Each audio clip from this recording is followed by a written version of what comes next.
భయ్య ఇక్కడైతే చూడండి వీళ్ళిద్దరు రామ్ చరణ్ ని లేపేయాలని ఫోన్ లో అయితే మాట్లాడుతూ ఉంటారు. ఒకడైతే బయట కార్ లో నుంచి మాట్లాడుతుంటాడు, ఇంకొకడైతే రామ్ చరణ్ ఉన్న ట్రైన్ లో నుంచి మాట్లాడుతూ ఉంటాడు. ఇక్కడ మిస్టేక్ ఏంట్రా అంటే రామ్ చరణ్ ఒకరిని బయటికి తన్నగానే ట్రైన్ లో మాట్లాడిన వాడు వీని వెనక అయితే వచ్చేసింటాడు.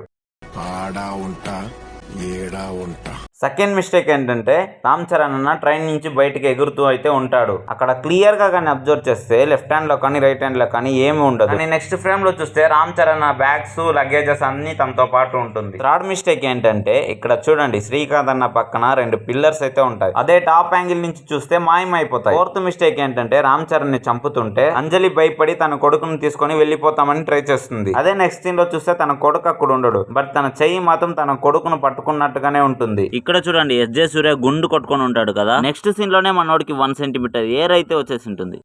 ఎంత తక్కువ సమయంలో ఎంత అత్యద్భుతంగా మారిపోతారని నేను ఊహించనే లేదా అంకుల్.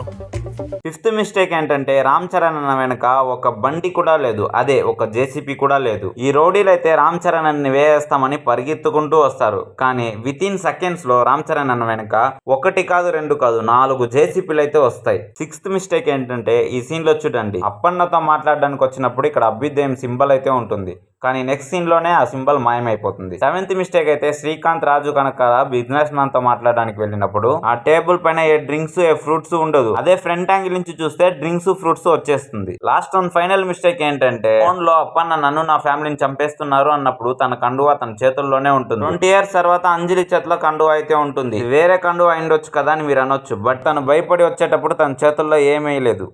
తెలిసిన వెంటనే ఫస్ట్ నీకే చెప్తాను సరే. ఇలాంటి మరైనా మూవీ అప్డేట్ కోసం మన ఛానల్ ని సబ్స్క్రైబ్ చేసుకోండి.